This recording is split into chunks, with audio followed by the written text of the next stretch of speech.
Kalau kita lihat memang ISG sempat anjlok ke 6.700 nih, tapi rebound lagi di 6.800. Kemudian sekarang juga tertutup di hijau, di zona hijau di 0,41% atau berada di level 6.834 meskipun penutupan ini lebih kecil dibandingkan closing sesi pertama tadi ya kalau kita lihat. Dan untuk sektor-sektornya memang di sesi 2 ini justru banyak yang merah nih, Safira Mhm. ya.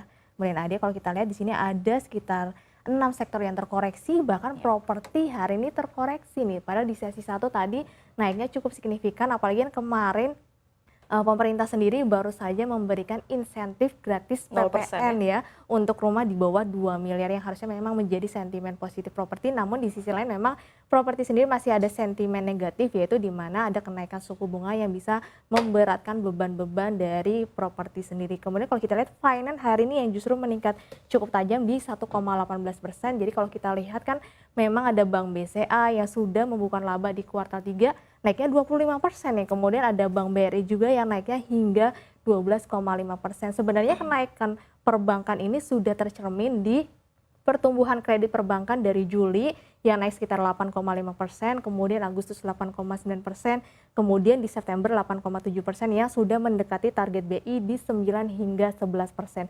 Dan ini memang tercermin di hasil pada laporan keuangan perbankan khususnya terutama untuk perbankan big caps. Baik, Mbak Susi dan juga Syafri, ini kalau kita lihat pesta demokrasi di tanah air ini sudah mulai bergulir begitu ya. Ini kalau kita lihat sudah ada 3 paslon yang mendaftar di Ya. KPU. Hari ini resmi Prabowo dan juga Gibran. Apakah ini bisa kita katakan investor masih cenderung wait and see begitu ya? Kalau kita lihat ke depannya akan seperti apa?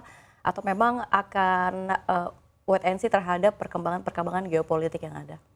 Ya sebenarnya kalau kita lihat dari 3 pasangan capres dan juga cawapres ini sebenarnya menjadi sentimen yang baik ya, justru bikin pasar ini volatile. Kayak contohnya kemarin waktu Gibran dipasangkan dengan Prabowo, yaitu kan hari Minggu ya. Hari Seninnya sahamnya Kaisang PMPP ini justru meningkat tajam hingga arah 3 hari hingga hari ini kalau kita lihat ya.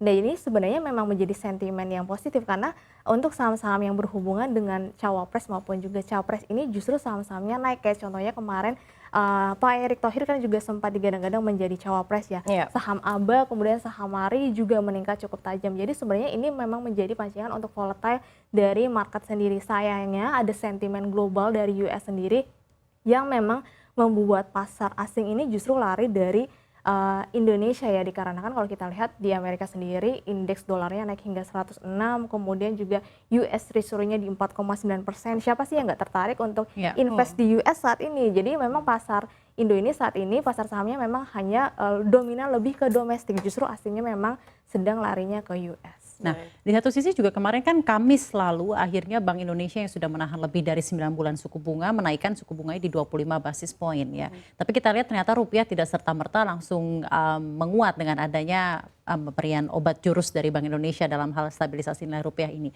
Nah, kedepannya Anda melihatnya seperti apa kira-kira kenaikan suku bunga ini terhadap konsumsi yang ada dan juga growth consumption di Indonesia, melihat suku bunga yang jadi 6% dan di satu sisi juga Anda melihat bagaimana ini juga mempengaruhi inflasi yang ada di Indonesia. Ya kalau kita lihat memang Bank Indonesia kan kemarin menaikkan suku bunga karena bukan karena inflasi ya. Karena kan inflasi sendiri kalau kita lihat di September justru di sekitar 2,8 ya. Ya. Justru itu kan di bawahnya target BI di 3%. Jadi kalau kita lihat memang untuk kenaikan suku bunga kemarin hingga 6% itu adalah untuk stabilisasi rupiah. Kemudian Walaupun juga, tidak serta-merta langsung menguat ya, juga ya. dikarenakan sentimen dari US itu masih lebih menarik saat ini. Dan juga Bank Lebih Indonesia kuat berarti sendiri, yang terjadi di Bank eksternal. Indonesia sendiri juga pada sudah menerbitkan namanya surat sertifikat falas Bank Indonesia dan juga sukuk falas Bank Indonesia yang memang tujuannya untuk menarik kembali dana asing yang memang keluar dari Indonesia. Tapi sayangnya memang sentimen dari US sendiri, apalagi kalau kita lihat di mana rata-rata analis ini memprediksi bahwa ekonomi US akan tercatat 4,3% di kuartal 3 2023, naik 2 kali lipat dibandingkan kuartal 2 2023 di 2,1%. Jadi logikanya kalau ekonomi US ini meningkat di 4,3%, otomatis kan menandakan bahwa aktivitas ekonomi ini sangat volatile sekali ya. Jadi kalau aktivitas ekonominya sangat aktif, ini bisa menandakan inflasinya tinggi. Ketika inflasinya tinggi, mau nggak mau The Fed harus menaikkan suku bunga lagi. Ketika suku bunga naik lagi, berarti indeks dolarnya makin menarik lagi. Jadi investor asing ini makin menarik lagi untuk investasi di US dan lari dari RI. Baik, akhirnya ada capital outflow gitu ya. Tapi Iya. terlepas dari itu semua, kalau kita lihat memang pekan ini ada pertumbuhan ekonomi Amerika Serikat. Apakah data ini harus diwaspadai juga atau memang akan membuat pasar kita juga semakin tertekan?